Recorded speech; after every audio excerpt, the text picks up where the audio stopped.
The majority of interviews in sports are boring. We all move on after a few courteous soundbites and a little coach talk. Every now and then, though, someone says something that touches a nerve, and the entire fanbase goes crazy. That's just what the Indiana Fever recently experienced. Fever supporters lost it after a single statement made by the team president. The story was global in scope. The comment sections went crazy. The president of the Fever erased her former account because of the strong response. This is the part, though, that nobody anticipated. The most significant thing she said is far more significant than the video that sparked all of this. The true story concealed in the press conference is actually far worse if you're a fan of Fever. The anticipation for 2026 was immense for Fever supporters. There was a new coach, new leadership, and what many saw as the finest free agency haul in years. The "now you know" advertising. It wasn't nuanced. Yes, it said to the whole WNBA, "This is our league now."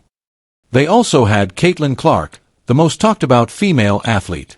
They appear to be rested, rejuvenated, and prepared to take leadership. Expectations are sky high. This was more than a reconstruction. Win now, championship or bust. And they got off to a great start, demolishing the Sky on home court. It appeared as though everything was coming together. But then reality set in. Due to injury, Caitlin Clark has missed almost half of the season. The veteran that was brought in to examine the locker room was Dana Bonner. After just 9 games, she was gone. And the frustrating product on the court doesn't even come close to covering it.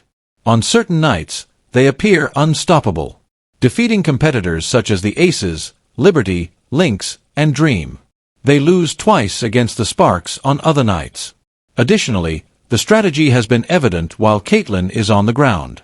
Play her off ball, which is, incidentally, the exact opposite of where she does best. She repeated herself several times. Let's review now. You said you would run for the title. You brought in veterinarians. A new coach was hired. You're hardly playing .500 basketball while robbing your stars of the ball midway through the season. Yes, supporters are furious. They're not merely pointing the finger at the coach, either. They are focusing on the general manager, the front office, and Kelly Krasko, the president of Fever, who is the mastermind behind it all. There was a lot of hope when Kelly took over as president of the Fever in 2024, following 6 years as deputy general manager with the Pacers. This was the seasoned leader that supporters had been demanding. Someone who could successfully build around Caitlin Clark. But that hope has vanished today, halfway through a difficult season. Everything blew up when this tape appeared. Yes, we have a foundational player in Caitlin Clark and Leah Boston, and, we're going to continue to add to that. But I want this team to be the leader in the country and, a brand, an enduring brand, like Apple or something. One issue was the focal point of the immediate fury.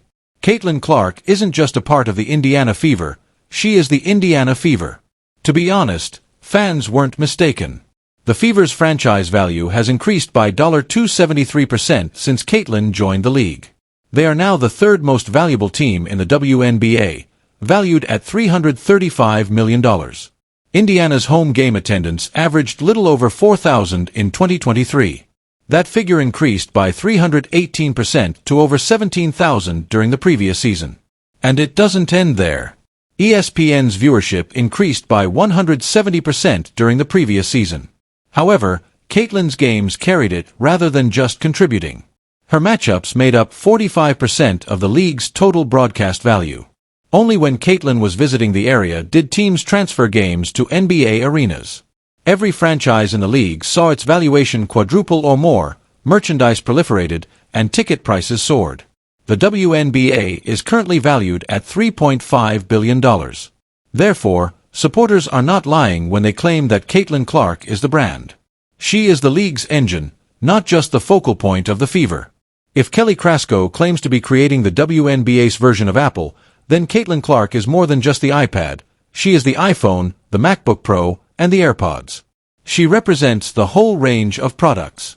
You don't hide that product in the break room if you want it to succeed. You give her the ball and let her do what she does best, create. That hasn't been the case this season, though. Despite Caitlin's repeated claims that she performs best when directing the offense, Head coach Stephanie White has put in place a motion-heavy strategy that keeps her off the ball. It goes beyond a simple mismatch in strategy. Fans have been frustrated because you are not only abusing a generational playmaker but also diluting the product when you ask her to wait for non-generational players to do the hard work. The Fever looks like a team that doesn't know what they have, the offense lags, and the games are boring. This uproar over Kelly's remarks might not have happened if Caitlin had been given the opportunity to flourish. Kelly's remarks, however, were a slap in the face given the team's 500-person roster, identity struggles, and obvious restrictions on its biggest player. Because for more than a year, Caitlin's celebrity has been questioned by the media, rival players, and even some members of the league, who claim that she is overhyped, hasn't earned it, and isn't responsible for the league's success. Therefore, it seemed like just one more voice in a long series of leaders attempting to minimize Caitlin Clark's importance when the Fever president suggested that the team was larger than her. And there was an immediate pushback. Everyone picked it up, including Yahoo, Fox News, the Daily Mail, and the New York Post. Here's the most bizarre aspect, though, which nobody seemed to notice. This press conference was not held recently. This wasn't this week. It wasn't even from this particular season. The fact that it was from 2024 somehow exacerbates the situation. I thus observed the entire press conference. You're really welcome. And to be honest, Kelly said a lot of things that sounded very fantastic given the situation and the franchise's momentum at the time. Supporters were optimistic. It was a powerful vibe. Additionally, the Fever received an extraordinarily enthusiastic response on their own YouTube page. She was described as astute, competent, and knowledgeable in more than 950 comments, and it was stated that she was the type of leader the team required.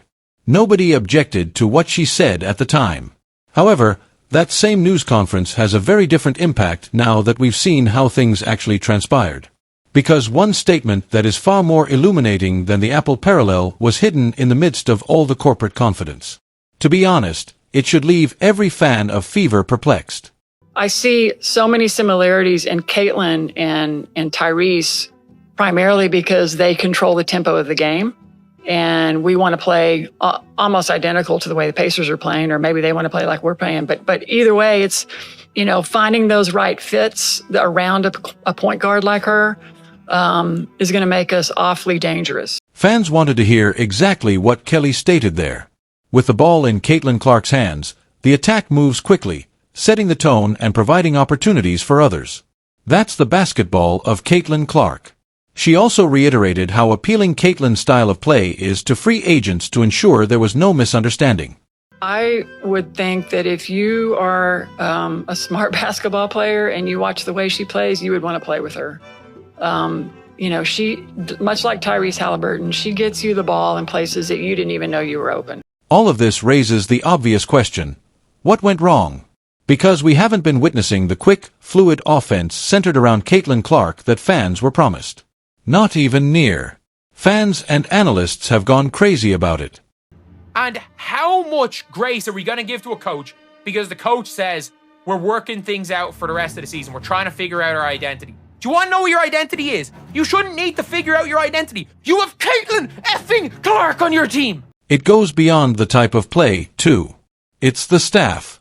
Because, keep in mind, Helly promised more than simply a system that highlighted Caitlin. She claimed that in order to develop around her skill set, players would want to come play with her. Let's examine who they really brought in, though. After 9 games, Dana Bonner, the seasoned veteran who was supposed to provide steadiness, apparently left due to fitness concerns. Although Natasha Howard hasn't performed poorly, it appears that she is struggling to adapt to Caitlin's playing style. And why is she moving the ball up the floor while glancing at Caitlin? You have to wonder what kind of part she was promised after seeing this clip again. She stated that she wanted to be MVP. At the end of the day, the way Indiana came at me with everything they promised me and they keeping their promise, they sold me. With the entire league watching and free agents apparently intrigued with all the power in the world, this is where things start to get complicated. Players who don't fit Caitlin or the system were brought in by the president and general manager, Amber Cox. What was the real plan, then? What was the pitch? Which type of basketball were the players purchasing? Why is Caitlin Clark's basketball not available to us? That inquiry brings up Stephanie White, the coach, who many Fever supporters believe is the most worrisome aspect of the whole situation. You would think that the coach you pick would match the president's statement that you are building around Caitlin, wouldn't you? Someone who would fully utilize their abilities and create a system that perfectly suits her. After watching Stephanie White's inaugural press conference, I can say that Fever fans will feel duped once more. More than anything, we want to continue to be exactly what they are, a fun, fast-paced, up-tempo style of play. Let me clarify this. Kelly claims that she wants to play quick, contemporary, and centered around Caitlin, just like the Pacers. They want to play like they did in 2024, according to Stephanie. It makes sense why folks were thrilled. Everything sounded fantastic. They were all saying the appropriate things. They marketed Caitlin Clark basketball to fans using a system designed specifically for her generation. To be honest, even Caitlin agreed. Even though she was quite encouraging to her new coach and teammates, she suddenly appears irritated. Steph has talked about kind of taking some pressure off you with Ari kind of running point in some actions and you playing off the ball. Just how do you think that will help when you reintegrate onto? Yeah, I mean, it'll be nice probably not to have to bring the ball up against pressure 94 feet, but like I said, that's what I'm best at, so we're still going to do a lot. This is how it sounds in the media when you dispute with your coach. I get your point of view, but I need the ball. Fans aren't the only ones who are noticing it. There are serious worries that Stephanie White either doesn't want to play that style at all or doesn't trust Caitlin enough to give her the offensive keys. And that concern starts to make a lot more sense when you hear Stephanie White discuss Luka Doncic while doing analysis for a Mavericks game. When you see the Mavs just play differently without Luka on the floor, he's a guy who's high usage rate, the ball's in his hands. When he's not on the floor, that ball is moving, it's popping, multiple players getting involved in action, and everyone's stepping up. It's audible in her voice. Offenses centered around a single player, especially one as talented as Luka, don't appeal to her. Why would she love it for Caitlin if she didn't love it for Luka? Since we're not seeing that. Though it doesn't begin with Caitlin, we are witnessing a structure that keeps things moving. A system that prioritizes structure over spontaneity. And it takes us back to the video that started it all. Let's be precise. Yes, fans were hopeful when they first heard about the press conference, which has been going on for 9 months. However, that is what exacerbates the situation. Because we have a chance to review all that was promised now that the video has appeared again. Additionally, that footage no longer feels like an out-of-context soundbite after we've seen the product, the system, the coaching, and the decisions. It seems like a broken pledge. The world was informed by Fever leadership that they were centered around Caitlin Clark. They claimed that the offense will be fast-paced and Pacer-style, designed to get past her. They claimed to draw players interested in playing in her manner. The coach will add tempo and pace, they said. We can now hold them to that because, unless they were lying, which I don't believe they were, they brought in players and a coach they knew, but they weren't necessarily the ones that contributed to Caitlin and the Fever's success. And that poses a far more significant query. Can they truly develop around the most significant player in women's basketball if they are unable to live up to the vision they presented? Kelly Kraskoff is free to discuss creating the next Apple as much as she likes. Fever fans, however, are aware of the reality. They are more than just fans of Fever. They are first and foremost fans of Caitlin Clark. If Caitlin decides to leave the Fever in the future and the leadership approach fails, with half-empty stadia, the Fever returns to the dark ages. Everywhere Caitlin goes, her followers will follow her. The Apple dream has come to an end. Even though that press conference was a while ago, it recently created a new opportunity. Fans of Fever are still free to explore it and raise any questions they may have.